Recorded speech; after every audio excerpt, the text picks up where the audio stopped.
आज का बाजार में। मैं हूं आपके साथ पूजा त्रिपाठी और आप देख रहे हैं ईटी न्यूज प्रदेश। और इस शो में हम आपको बताएंगे कि दिन भर का कारोबारी सत्र आज के दिन कैसा रहा, कौन से स्टॉक में एक्शन था, कहां पे सबसे ज्यादा खरीदारी और बिकवाली थी, इस पर हम आगे चर्चा करेंगे। सबसे पहले नजर डाल लेते हैं मार्केट्स पर। और हफ्ते का पहला कारोबारी सत्र और 17,500 के नीचे आज क्लोजिंग देखने को मिली। बैंक निफ्टी में भी करीब 650 अंकों से ज्यादा की वीकनेस थी और सभी सेक्टरल इंडेक्स आज लाल निशान में ही बंद हुए और सबसे ज्यादा दबाव आज दिखा मेटल, रियल्टी और सरकारी बैंकों में। आगे बढ़ते हैं, किस वजह से इतना इम्पैक्ट था और दिन भर बाजार में किस तरह का कारोबार देखने को मिला। ये सारी डिटेल्स के साथ प्रियंका हमारे साथ जुड़ चुकी हैं। प्रियंका, बताइए दिन भर का कारोबार कैसा रहा? बिल्कुल, देखिए आज सुबह से ही बाजार पर प्रेशर था। जब ग्लोबल मार्केट से जो क्यूज पिक किए इंडियन मार्केट्स हैं और उसके बाद हमने देखा कि वो जो डाउनसाइड प्रेशर था वो और बढ़ा ही है। 17,500 एक बड़ा सपोर्ट माना जा रहा था, साइकोलॉजिकल सपोर्ट माना जा रहा था, उसे ब्रीच कर बाजार बंद हुआ है 17,490 के बहुत पास ही, लेकिन एक साइकोलॉजिकल लेवल तो ब्रेक हुआ है। कल देखना होगा कि रिबाउंड अटेम्प्ट होता है, बहुत हद तक ग्लोबल क्यूज पर डिपेंड करता है कि पूरे हफ्ते में यूएस से कई सारे बड़े ट्रिगर्स आने हैं जिसको आय करना चाहता है बाजार शायद। और एक वन साइडेड रैली देखी है हमने, 5 गैप्स हैं जो बाजार ने गैप अप्स दिए हैं और उन्हें 15 जुलाई के बाद से बात करें तो वहाँ फिल करने ज़रूरी हैं, जिसके चलते भी हो सकता है कि बाजार में इस वक्त आपको थोड़ी सी वॉलेटिलिटी दिख सकती है। आज सारे सेक्टोरल इंडेक्स की बात करें तो वहाँ पर आपको लाल निशान दिखाई दिया है। सिर्फ एक एफएमसीजी कंज्यूमर बेस्ड जो स्टॉक्स थे उनमें आपको फिर भी थोड़ी हरे निशान में वहाँ थोड़ी ट्रेडिंग और लॉन्ग बिल्टअप आप देख रहे हैं। अगर आप लूजर्स की पहले बात करें तो बड़े लूजर्स या बड़े ड्रैगर्स निफ्टी पर कहाँ से आए हैं? Tata steel, Asian paints, JSW steel और डिविस लैब, ये पहले 5 निफ्टी के लूजर काउंटर्स हैं। इसी तरह से मिड कैप लूजर्स की भी बात करें तो वहाँ पर उन स्टॉक्स में जिनमें अच्छी मूव, बड़ी मूव पीछे के दिनों में आ चुकी है, वरुण बेवरेजेस जैसे काउंटर, ट्रेंड जैसे काउंटर्स, वहाँ पर आपको फिर से वीकनेस, आज वहाँ वीकनेस देखने को मिली है। गोदरेज प्रॉपर्टीज भी उस लिस्ट में शामिल है। लेकिन ये कुछ तेजी के शेयर हैं जो आप देख रहे हैं, आईटीसी, कोल इंडिया, टाटा कंज्यूमर और ब्रिटानिया, इनमें आपको तेजी देखने को मिली है। टाटा कंज्यूमर तो कोल, क्योंकि कॉफ़ी के प्राइसेस ऑलरेडी पिछले कुछ दिनों में 10% सर्ज हो चुके हैं और यहाँ पर और तेज़ी आ सकती है। इंटरनेशनल मार्केट में थोड़ी टाइट सप्लाई है, प्राइस और बढ़ सकता है, जिसके चलते आप टाटा कंज्यूमर जैसे स्टॉक्स में भी अच्छी तेज़ी देख रहे हैं। उसके अलावा आपको थोड़े से डिफेंसिव बेट वाले काउंटर्स आज ज़्यादा प्ले आउट होते हुए दिखाई दिए। इसके अलावा मिड कैप गेनर्स में आप बात करें तो अदानी पावर, जो हम लगातार देख भी रहे हैं एक्शन में पिछले कई दिनों से, पावर के स्टॉक्स, चाहे वो अदानी पावर हो, एनटीपीसी हो, वहाँ पर आज के दिन भी आपको मूव देखने को मिली। और मीडिया काउंटर्स में, सन टीवी जैसे काउंटर्स में भी आज आपको मूव देखने को मिली। सो ओवरऑल एक प्रेशर आज दिन भर बाजार पर हावी रहा और एक इंपॉर्टेंट साइकोलॉजिकल लेवल के 17,500 के हम नीचे बंद हुए हैं। बिल्कुल, बहुत बहुत शुक्रिया प्रियंका ये सारी जानकारी देने के लिए। तो एक साइकोलॉजिकल लेवल तोड़ा बाजार में और 17,500 के नीचे हम क्लोज हुए। अब देखना होगा, एक्सपायरी हफ्ता भी है, उतार चढ़ाव बना रहेगा और देखना होगा कि आगे किस तरह की चाल बाजार बनाता है एक्सपायरी तक। चलिए अब आगे बढ़ते हैं। और दिन भर हमारी काफ़ी सारी मार्केट एक्सपर्ट से भी बात हुई है और ऐसे में हिलोइस कैपिटल के सीईओ दिनशा ईरानी ने हमसे खास बातचीत में कहा कि कम समय में बाजार में बड़ी तेजी दिखी थी, इसलिए ये गिरावट भी जरूरी थी और उनके मुताबिक क्यूएसआर सेगमेंट में निवेश के बेहतर मौके नजर आ रहे हैं। आइए आपको सुनवा देते हैं। निफ्टी जो था आपके बॉटम से काफी 16-17% चल चुका था, तो उसके चलते थोड़ा हमें ऐसा लगा कि यहाँ से अभी एक थोड़ा अनकंफर्टिंग होता है, क्योंकि इतना जल्दी रैली 2 महीने में इतना ज्यादा थोड़ा डर तो लगता ही है। तो इसलिए हमें लगा कि शायद एक फ्लैट लाइनिंग हो जाएगी। और जैसा कि आपने बराबर से बोला कि हमने तो काफी कैश रेज किया था मार्च और अप्रैल में, और मई ऑनवर्ड से डिप्लॉय करना चालू कर दिया था। जुलाई तक तो पूरा कैश हमारा आउट हो गया था और अभी भी हमारे पास कोई कैश बचा नहीं है डिप्लॉय करने को, हमने सारा ही डिप्लॉय कर दिया था। पर अभी आप ये देखिए कि ये तो शॉर्ट टर्म की बात हो गई कि इतना जल्दी चल गया, तो थोड़ा ब्रीदर लेना पड़ेगा मार्केट को, थोड़ा डाइजेस्ट करना पड़ेगा इस रैली को। It can be a ±5% move, या तो एक फ्लैट लाइन हो जाए तो अच्छा है। इनफैक्ट हम अपने जो भी नए इन्वेस्टर्स आ रहे हैं उनको ये बोलते हैं कि आप एसटीपी मोड चाहिए, क्योंकि हमें भी थोड़ा कंफर्ट नहीं है आज की तारीख में बाजार में। थोड़ा स्टैगर कर देंगे आपके इन्वेस्टमेंट सो दैट एवरेज हो जाए, पर ज्यादा करेक्शन भी नहीं दिखता। जून के लोस तो आपके आउट ऑफ द क्वेश्चन है अभी। सो एक तो वो था। दूसरा, आप थोड़ा मीडियम टर्म से लॉन्ग टर्म सोचे तो इंडिया की स्टोरी काफी इंटैक्ट है। आप ये देखिए कि एक तो हम जो होंगे, इंडिया जो होगा वो जीडीपी ग्रोथ में सबसे, शायद इकोनॉमिक ग्रोथ में एक लीडर रहेगा आगे चलते। क्यूएसआर स्पेस हमें एक्चुअली कंफर्ट है, लेकिन थोड़ा हमारा क्या है कि वैल्यूएशन भी देखते हैं और दूसरा कंपटीशन भी देखते हैं कि कैसा है उस स्पेस में, कि काफी ऐसी चीजें हैं जो लाइक जो आपने नाम बोला जो हमने रिड्यूस किया था, क्योंकि ये इसलिए किया था कि एक तो वहां पे टॉप लेवल पे मैनेजमेंट चेंज हुआ था, और दूसरा जो उन्होंने पिज्जा से उनके थोड़े आउट प्राइस हो गए थे कंपटीशन के चलते, तो इसलिए हम थोड़ा कॉशियस हो गए थे उस स्पेस में। लेकिन जो हमारे पास दूसरा एक और QSR नेम है वो हमने भी अभी भी रखा हुआ, और फॉर्चुनेटली बहुत बढ़िया किया है, क्योंकि आप देखिए जो कंजम्पशन बेस की बात करते हैं, जो मिलेनियल्स हैं या जनरेशन Z है, तो उसमें एक यही है कि फास्ट फूड जैसा तो उनको कंसेप्ट बहुत ही पसंद है, और जो हमारी जनरेशन को शायद नहीं था। प्रॉब्ली हम एक बड़ा पाव से लिमिट हो जाते थे, पर अभी तो चॉइसेस भी बहुत ज्यादा हो गए, तो इसलिए we continue to be in that space, but selectively we have taken out stocks. In fact एक फूड डिलीवरी कंपनी हमने पिक आउट किया रिसेंटली, जो हमें काफी अच्छी लगती है। वो एक प्ले ऑन QSR ही है एक तरह से, क्योंकि आप देखिए वहां पे भी जो बल्क ऑफ द रेवेन्यूज आते हैं वो प्रॉब्ली 3 सेगमेंट से ही आते हैं उनके। One basically they are more of cloud kitchen place and stuff like that, so इसलिए हमें वो अच्छा लगता है, और हमें लग रहा है कि यहाँ करेक्शन में शायद ऐड कर सकते हैं थोड़ा बहुत और। आगे बढ़ते हैं और एक और खबर की तरफ आपको ले चलते हैं। सरकार ने सोलर फोटोवोल्टिक मॉड्यूल्स के लिए 66 कंपनियों की नई लिस्ट जारी कर दी है, और जो सरकारी प्रोजेक्ट के लिए सोलर PV मॉड्यूल सप्लाई कर पाएंगे। इस पर ज़्यादा डिटेल्स के लिए चलते हैं प्रकाश प्रियदर्शी के पास। प्रकाश, बताइए और क्या जानकारी है आपके पास? देखिए, domestic solar equipment manufacturing companies के लिए काफ़ी अच्छी खबर है। आने वाले दिनों में उन्हें सोलर इक्विपमेंट से संबंधित बड़े ऑर्डर्स मिल सकते हैं। दरअसल सरकार ने सोलर इक्विपमेंट्स और मैन्युफैक्चरर्स की जो नई अप्रूव्ड लिस्ट है वो जारी कर दी है, जिसमें करीब 66 मैन्युफैक्चरिंग कंपनीज को शामिल किया गया है, जो कि सोलर PV मॉडल्स की मैन्युफैक्चरिंग और साथ ही साथ उसकी सप्लाई जो है वो करेंगे। जो नई लिस्ट जारी की गई है उसमें कई बड़ी कंपनियां हैं, जिसमें BEL शामिल है, सेंट्रल इलेक्ट्रॉनिक्स लिमिटेड शामिल है, विशाखा इंडस्ट्रीज लिमिटेड शामिल है। इसके अलावा कंपनीज के लिस्ट में सोलेक्स एनर्जी लिमिटेड शामिल है, Patanjali renewable energy private limited जैसी जो कंपनियां हैं वो शामिल है, जो कि अप्रूव्ड लिस्ट में है। ये सरकार के जो सोलर रिन्यूएबल एनर्जी से संबंधित प्रोजेक्ट्स हैं उनके लिए इक्विपमेंट्स की मैन्युफैक्चरिंग करेंगे और फिर उसकी सप्लाई करेंगी। तो जाहिर तौर पे इन कंपनीज को आने वाले दिनों में काफ़ी फ़ायदा होने जा रहा है। जैसा कि आपको पता है कि सरकार दिसंबर 2022 तक सोलर एनर्जी की जो कैपेसिटी है उसको बढ़ाकर 100 गीगावाट करना चाहती है, इसका टारगेट रखा गया है। और अगर आप मौजूदा आंकड़ों पर नज़र डालें तो अभी तक 48.71 गीगावाट की जो प्रोजेक्ट्स हैं वो पाइपलाइन में है, अगर आप जून 2022 तक के आंकड़ों पर नज़र डालें। इसके अलावा करीब 16.69 गीगावाट कैपेसिटी के जो प्रोजेक्ट्स हैं वो टेंडरिंग प्रोसेस में हैं। तो जाहिर तौर पे तमाम बड़े प्रोजेक्ट्स जो है वो पाइपलाइन में है, आने वाले हैं, और इन प्रोजेक्ट्स के लिए इक्विपमेंट की ज़रूरत होगी। और लिहाजा इसका मतलब ये है कि जो नई लिस्ट जारी की गई है इसके हिसाब से कंपनियों को काफ़ी फ़ायदा होने जा रहा है। बहुत शुक्रिया प्रकाश ये सारी जानकारी देने के लिए। अब चलते हैं कॉफ़ी प्राइसेस की तरफ, और हमने देखा कि अंतर्राष्ट्रीय बाजारों में कॉफ़ी के दाम में एक बड़ा उछाल देखने को मिला है। आगे कॉफ़ी की कीमतों को लेकर क्या आउटलुक है, ये सारी डिटेल रिसर्च लेकर विश्व मोहन अब हमारे साथ जुड़ चुके हैं। विश्व मोहन, बताइए।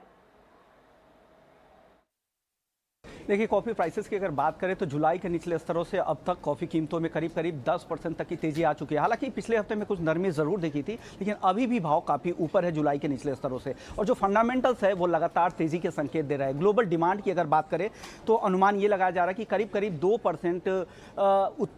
2% डिमांड यहाँ पर ज़्यादा रह सकती है। वहीं स्टॉक की बात करें तो अरेबिका कॉफ़ी, जो दुनिया भर में जितने भी ग्लोबल उत्पादन होता है कॉफ़ी का, उसमें 75% हिस्सेदारी अरेबिका कॉफ़ी की है, तो उसकी इन्वेंट्री 23 साल में सबसे कम है। इसके अलावा कोलंबिया की बात करें, जहां पर ब्राजील और कोलंबिया दो सबसे बड़े अरेबिका कॉफ़ी के प्रोड्यूसर है, वहां पर उत्पादन कम है। ड्राउट की स्थिति है ब्राजील में, और कोलंबिया में जो उत्पादन है वो जुलाई के महीने में 22% कम हुआ। अब बात करते हैं रोबस्टा कॉफ़ी की, जो 5 महीने की ऊंचाई पर भाव है। वियतनाम इसका सबसे बड़ा प्रोड्यूसर है, और वहां पर उत्पादन 2% से ज़्यादा कम रहने का अनुमान है, और 17% जुलाई में उनका एक्सपोर्ट भी कम रहा है। तो ये सारे फैक्टर्स ऐसे हैं जो आगे चलकर कॉफ़ी की कीमतों को सपोर्ट कर सकते हैं। तो ऐसे में आपको कॉफ़ी शेयरों पर नज़र रखनी चाहिए, बॉम्बे बर्मा, सीसीएल प्रोडक्ट्स और टाटा कॉफ़ी, जहां पर जिनका प्लांटेशन का भी काम है, तो इनको यहां पर ज़्यादा फायदा हो सकता है आने वाले समय में। इन शेयरों पर आपको नज़र रखनी चाहिए। बिल्कुल, बहुत बहुत शुक्रिया विष्णु मोहन ये सारी जानकारी देने के लिए। और ये जो कॉफ़ी के दाम बढ़े हैं, इससे कॉफ़ी कंपनियों को फायदा होने की बात की जा रही है। टाटा कॉफ़ी, सीसीएल प्रोडक्ट और बॉम्बे बर्मा पर नज़र रखिए। अब आगे बढ़ते हैं और एक और खबर का रुख करते हैं। और फ्यूचर रिटेल से जुड़ी एक बड़ी खबर निकल कर आ रही है। बैंकों का काफ़ी सारा अमाउंट यहाँ पर बकाया है, करीब 21,000 करोड़ रुपए का एक्सपोजर है यहाँ बैंकों का। और सूत्रों के मुताबिक लेंडर्स की तरफ से अब तक 21,000 करोड़ रुपए से ज़्यादा का क्लेम भी आ चुका है। इस एक्सक्लूसिव खबर की पूरी डिटेल्स के साथ हमारे सहयोगी अंकुर मिश्रा जुड़ चुके हैं। अंकुर, बताइए। जी हाँ, फ्यूचर रिटेल के फाइनेंशियल क्रेडिटर्स ने करीब 21,000 करोड़ रुपए का क्लेम किया है, जो एनसीएलटी में प्रक्रिया चल रही है। और यही हमें सूत्र बता रहे हैं। हमें जो जानकारी मिली है उसके मुताबिक बैंक ऑफ बड़ौदा ने 2,285 करोड़ रुपए का क्लेम सबमिट किया है, यूनियन बैंक ऑफ इंडिया ने 2,002 करोड़ रुपए का क्लेम सबमिट किया है, बैंक ऑफ इंडिया ने 1,188 करोड़ रुपए का क्लेम सबमिट किया है और स्टेट बैंक ऑफ इंडिया ने करीब 990 करोड़ रुपए का क्लेम सबमिट किया है। लेकिन यहाँ पे इंटरेस्टिंग चीज़ ये है कि यूएस बेस्ड BNY Mellon ने हाईएस्ट क्लेम सबमिट किया है और वो 4,600 करोड़ रुपए के ऊपर है। साथ ही साथ एनसीडी होल्डर्स की बात करें तो वहां पे भी 1,600 करोड़ रुपए का क्लेम सबमिट हुआ है और ऑपरेशनल क्रेडिटर्स का 265 करोड़ रुपए का बकाया जो है वो उन्होंने सबमिट किया है एनसीएलटी में। अब ये जो प्रक्रिया है वो ये है कि जो पहली सीओसी मीटिंग है, यानी कि जहां पर आरपी रिजोल्यूशन प्रोफेशनल सारे लेंडर्स को बुलाता है और एक बैठक होती है लेंडर्स के साथ, वो पहली जो सीओसी मीटिंग है वो 18 अगस्त को कंप्लीट हो चुकी है, जहां पर ये बकाया कितना है ये अपडेट हुआ। साथ ही साथ आगे की प्रक्रिया क्या होगी वो समझाया गया। यहाँ पर हम ये भी बता दें कि आगे जाके ये जो क्लेम्स का अमाउंट है वो घट बढ़ सकता है और यहाँ पे बढ़ोतरी की बिल्कुल गुंजाइश है। और अभी जो वेरिफिकेशन ऑफ क्लेम्स है वो करीब 3,546 करोड़ रुपए का बाकी है, वो अभी भी चल रहा है। ये जो स्थिति है 21,000 करोड़ रुपए के जो क्लेम्स आए हैं वो 17 अगस्त तक आए हैं। आगे की जो सूचना है वो आगे की मीटिंग्स में आरपी अपडेट करेगा। आगे की प्रक्रिया यही बचती है कि अब ईओआई को फ्लोट करना पड़ेगा, मतलब एक्सप्रेशन ऑफ इंटरेस्ट मंगाया जाएगा, जहां पर जो बायर्स हैं अपना इंटरेस्ट दे सकते हैं और साथ ही साथ देखना ये होगा इसका रिजोल्यूशन के लिए कितने बायर्स आते हैं और कितनी बोली लगती है। बहुत बहुत शुक्रिया अंकुर जी सारी जानकारी देने का। और काफ़ी सारे बैंक्स हैं जिनका की एक्सपोजर भी है और सरकारी बैंकों के नाम काफ़ी ज़्यादा है जहां पर की एक्सपोजर है। तो इस खबर से जुड़ी डेवलपमेंट पर हमारी नजर रहेगी। क्रेडिट कमेटी की गुरुवार को पहली बैठक होनी है। अब आगे बढ़ते हैं और म्यूचुअल फंड ने क्या खरीदा क्या बेचा जुलाई के महीने में, एक बार ये डेटा भी देख लेते हैं। और पूरी डिटेल रिसर्च लेकर शरद हमारे साथ जुड़ चुके हैं। शरद, बताइए। जी हाँ, जुलाई के महीने में फोकस करें तो म्यूचुअल फंड हाउसेज में सबसे ज़्यादा बिकवाली और सबसे ज़्यादा बाइंग जो अक्रॉस कैटेगरीज देखने मिले उस पे हम फोकस करने वाले हैं। और ये आईसीआईसीआई सिक्योरिटीज़ की कंपाइल्ड रिपोर्ट है, जहाँ पे टॉप 5 लार्ज कैप बाइज में आपके हैं Zomato, Berger paints, UPL, siemens और स्पेशल सिचुएशंस प्ले जहाँ पे डिमर्जर भी हो रही है फार्मा आर्म की, वो है पिरामल एंटरप्राइजेज। अगर लार्ज कैप सेल्स की बात करें तो यहाँ पे रियलिटी स्पेस में मैक्रोटेक डेवलपर्स है, कमोडिटी थीम में वेदांत और हिंदुस्तान जिंक में जो है आप कह सकते हैं स्टेक घटी है और इंडस स्टार्स और अंबुजा सीमेंट्स भी इस लिस्ट में शामिल हैं। अगर मिड कैप बाइज की बात करते हैं तो टॉप 5 में स्टार हेल्थ इंश्योरेंस है, newly listed new age tech company PB fintech है, इसके अलावा जीएमआर इंफ्रा और सन टीवी नेटवर्क जैसे स्टॉक्स जो है इस लिस्ट में शामिल हैं। अब टॉप 5 सेल्स की बात करें मिड कैप स्पेस में तो हाई वैल्यूएशन स्पेस से कोलगेट पामोलिव देखने मिल रही है, उसके अलावा oil India, LTTS IT space से पॉलीकैब और मिड कैप बैंकिंग में या PSU स्पेस में कैनरा बैंक है। स्मॉल कैप स्टॉक्स के बारे में बात करें तो सबसे ज़्यादा स्टॉक्स की जो खरीदारी हुई है म्यूचुअल फंड हाउसेज में उनमें आपके लिस्ट में आती हैं सफायर फूड्स जो QSR प्ले है, granules India, JNFC, India pesticides और टाटा कॉफ़ी। आप देख सकते हैं एग्री थीम या एग्रो केमिकल थीम में बहुत अच्छी पकड़ देखने मिल रही है। अब सेल्स की बात करते तो यहाँ पे भी कमोडिटी सेल आप देख सकते हैं, MRPL जो है यहाँ पे सेल देखने मिली है, स्टेरलाइट टेक, ITD सीमेंटेशन जो है डेट हैवी कंपनी ज़रूर हैं तो इनमें भी जो है बिकवाली देखने मिली है। और आखिर में 2 स्टॉक्स महानगर गैस और फिलिप कार्बन्स यहाँ पे भी सेल्स देखने मिला है। बिल्कुल, थैंक यू शरद ये सारी जानकारी देने के लिए। तो म्यूचुअल फंड ने जो बड़े बदलाव किए हैं अपने पोर्टफोलियो में, उन स्टॉक्स पर आप भी नज़र रख सकते हैं, उसके ज़रिए अपने पोर्टफोलियो में भी बदलाव करने में आपको मदद मिल सकती है।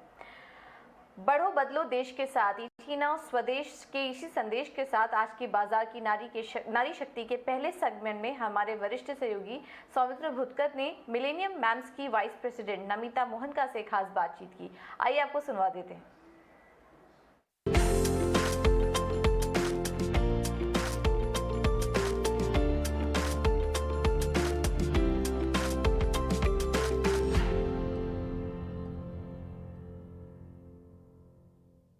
जिस तरह से हमारे देश में ग्रोथ बढ़ रही है, इक्विटी की, और अब लोगों का रुझान भी बढ़ रहा है और ख़ासतौर पर महिलाएं सामने आ रही हैं, इसलिए हमने सोचा कि बढ़ो बदलो देश के साथ, जो हमारा थीम भी है इटी नाउ स्वदेश का, उसमें आप जैसी महिलाओं को शामिल किया जाए और बाकी महिलाओं को प्रेरणा भी दी जाए कि कैसे वो भी शेयर बाजार की तरफ आ सकती हैं। सबसे पहले आपसे मैं ये जानना चाहूँगा कि आपका शेयर बाजार की तरफ रुझान कब बढ़ा, कब आपको ऐसा लगा कि शेयर बाजार एक अच्छी अपॉर्चुनिटी हो सकती है निवेश की? शमिता जी, क्या हुआ कि 2016 में मैंने इस ऑर्गेनाइजेशन को ज्वाइन किया। क्यूरियोसिटी तो थी, सोचा कि ज्वाइन कर लें, पर इतना बढ़िया, मतलब उन्होंने सर हमारे जो हैं धानुका सर इतने अच्छी तरीके से सिंप्लीफाई करते हैं इस पूरे मुद्दे को, कि उसी से हमें मेरी जो रुचि है वो ही बढ़ी। और 2017 में जाकर I actually finally started investing actively in the market. तो आपने जब शुरुआत की यहाँ पर नमिता जी, तो ये माना जाए कि एक साल आपने पहले तैयारी की, पहले पढ़ाई की, पहले चीजों को समझा, उसके बाद एंट्री ली शेयर बाजार में? बिल्कुल बिल्कुल, एक साल जो था पूरा एकदम जैसे पढ़ाई जो बोलते हैं ना, एकदम profit and loss, balance sheet, बहुत ही मतलब सिंप्लीफिकेशन के साथ एक साल पूरी तैयारी करके ही फिर उतरे। बिल्कुल। तो जो तरीका है आप लोगों के निवेश करने का, उसमें खास बात क्या है? क्या आप सेक्टर स्पेसिफिक होके निवेश करते हैं या आप स्टॉक्स पर चर्चा करते हैं? जब आप प्लान बनाते हैं कि अब आपको शेयर बाजार में कुछ पैसा डिप्लॉय करना है, तो वो प्लानिंग कैसे होती है? सुमित जी, क्या होता है कि we are ardent followers of mister Warren Buffett.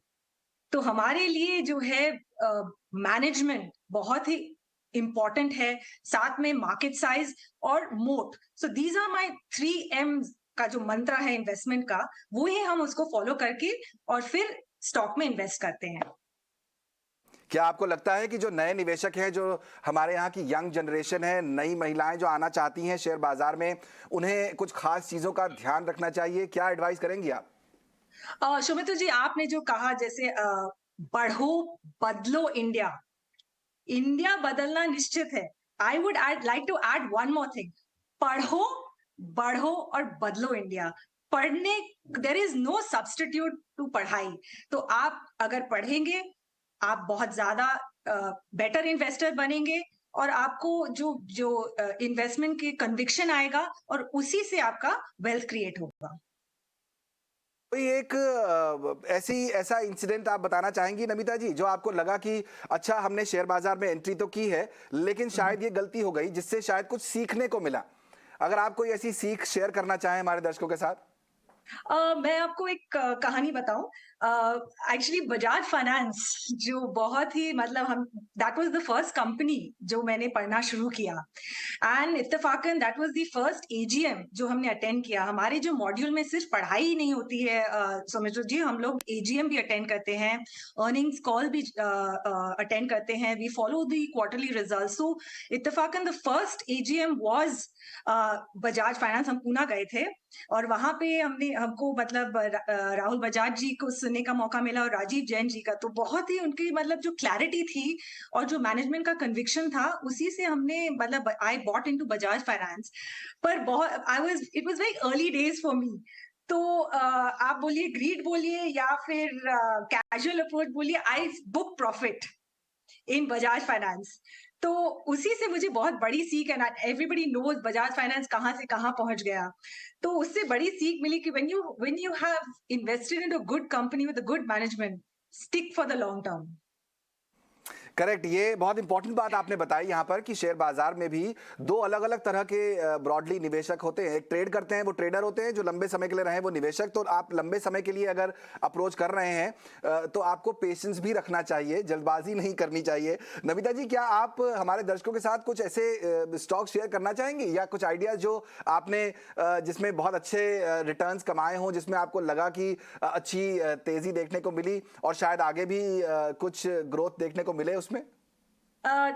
Tip तो नहीं देना चाहेंगे, बट मेरा जो सोच है that I would like to share. Actually I am very bullish on the automobile sector and खासकर जैसे टाटा मोटर डीबीआर में हमको काफी सफलता मिली है। एंड देखिए, when we started researching the company, उस समय चेयरमैन सर ने बोला था कि it's going to be a zero net debt company. तो उनपे हमें पूरा विश्वास है, टाटा कंपनी है तो ट्रस्ट फैक्टर बहुत ही हाई है उसमें, शौमित्र जी। तो that is something that we started looking at researching. हमने AGMs भी attend किए, like I said, we studied the annual reports, we've done the earnings calls, और उसके बाद जब investment किया, definitely उसमें बहुत ही बढ़िया upside मिला।